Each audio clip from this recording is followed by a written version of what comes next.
Es patiesībā tikko tikko atcerējos, es nekad to neesmu nevienam stāstījis.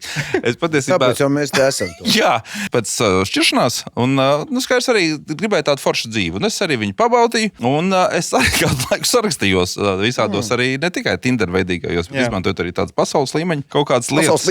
Pasaules līmenī. Un es arī ar vienu melnādainu meiteni sarakstījos.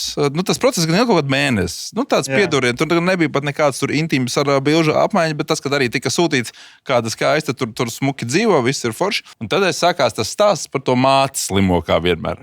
Un man viss skaidrs, domāju, es pēc paspēlēšos tālāk. Lai tad viņi man tur raksta. Un tad sāk sūtīt arī, ko tad viņi ēd pusdienās, un es skatos, kad viņi atsūta, kad prāsti tikko ir noķēris svaigas dzīves. Un es domāju, tikko tev ir bijis tāds smuks dzīvoklis, tur tu pie spoguļa sev ir tā kā smuki saģērbusies, visi forši. Un te vienkārši ir tā kā pustuksnesis kaut kāds, zivis kaut kāds saķerts, aizmurē vienkārši netīra virtuve. Es sapratu, ka labi, šitais man paliek pa garlaicīgi. Tā kā es šim esmu gājis cauri, un es to ļoti labi zinu, Vispār jāuzraksta, kā viņa iet.